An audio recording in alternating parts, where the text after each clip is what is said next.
Good Shabbos, Parshat Shemini, Tavshin Pevav.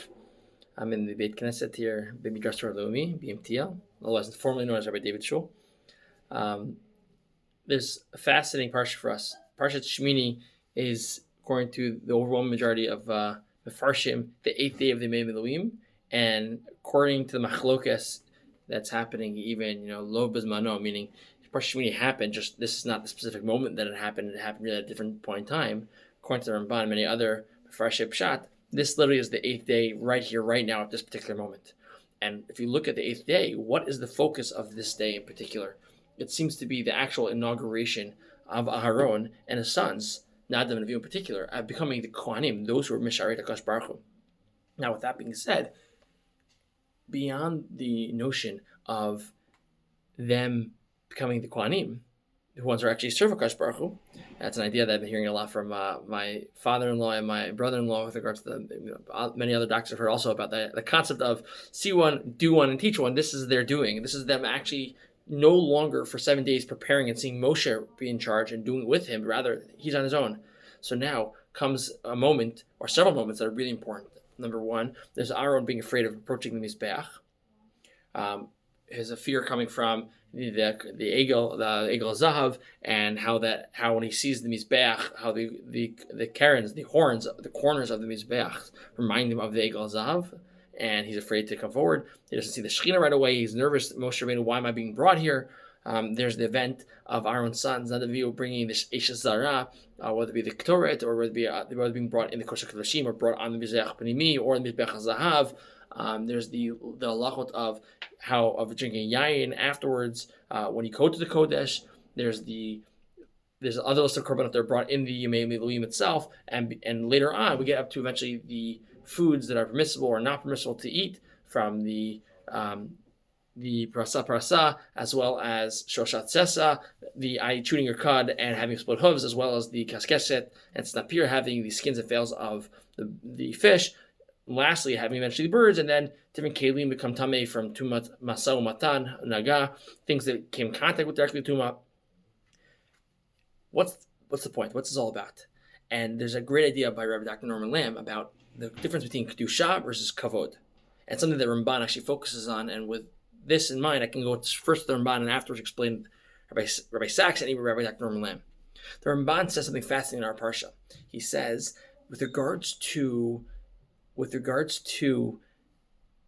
kedusha, there's two different components of kedusha. There are things that we are sanctified with, and the things we're sanctified from. What does that mean? The Ramban has a phrase. It's a well-known phrase, and if it's the first time learning it, then it's an important phrase.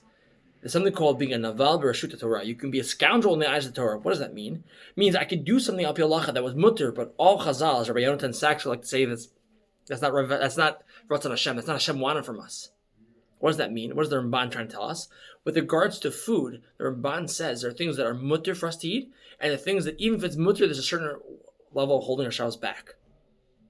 There's a certain level of restraint. Just because I can make a bracha and wash my hands and say the bracha achron afterwards does not mean I should eat in certain ways. I should eat certain amounts of food. Just because yain is mutter does not mean I should get drunk.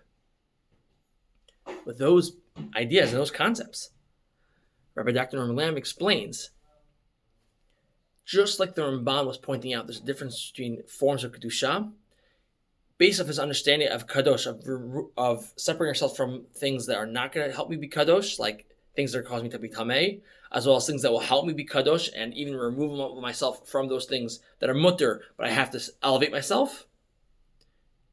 The idea of kavod and honor is I appreciate something, but it won't necessarily change who I am inside, says Rabbi Dr. Norman Lamb. Kedusha is something that has to penetrate into me and change me. And that fits beautifully with the Ramban. There are things that are going to be making me kadosh, that are mutter, and things that are making me kadosh, that are aser. And in both of these components, I need to separate. The idea of kedusha doesn't just mean holiness, whichever that word actually means, but rather it means to separate. It means to elevate. It means to sanctify. It needs something to be set aside for a particular purpose.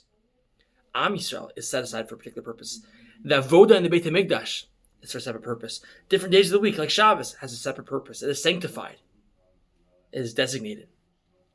Nadav and Avihu, when they bring this Esara, Asher Lutziva Otam Hashem, well, it was a beautiful initiative. But when it comes to the Beit HaMikdash, kavod is not enough. It needs kedusha.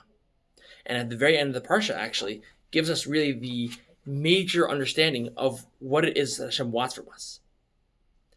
Pasuk Memhei says, Ki ani Hashem hamaleh etchem me'eretz Mitzrayim. I am Hashem, your God, who brought you, who brought you up. Then take you out. Not etzeti. Ma'aleh etchem. I brought you up from Mitzrayim. Why? Liot lachem Elokim, vayidim kedoshim ki kadosh ani. To be for you a God, you will be holy because I am holy. We have a very clear charge. In the passage before Mem Daled, Ki ani Hashem Elokechem v'hikdashtem vayitem kedoshim ki kadosh ani. Again, these two times, Mem Daled and Mem Hey, about us being kadosh because Hashem's kadosh, and He brought us out for a purpose. There are several times where Hashem talks about bringing us out of Egypt for a particular purpose. What is that purpose? To keep the Torah mitzvos. But not just keeping the Torah mitzvos, not just checking the box, but being kadosh, being sanctified, both with what we do, how we do it, and when we do it. And that is the idea of ultimately Aaron and his sons here with Yemei in Parshat Shemini. What we eat, says the Ramban and other points, when we are mutter to be with certain people that are mutter for us to be with, and what we say, what we think about, what we talk about, what we look at, all those things, all many components, penetrates us physically, but also spiritually. That's why many Mefarshim explain when we eat kadosh food, it helps us. That's why Moshe Rabbeinu couldn't nurse from a Mitzri nursemaid. He needed to have something that was kadosh from a Jewish woman only. The message of Parshat Shemini is about understanding what true kedusha embodies. It's not just good enough to do kadosh things. We have to transfuse ourselves with kedusha. We have to transform ourselves through the kedusha, and it has to penetrate ourselves into all of our actions that we do. Shabbat shalom.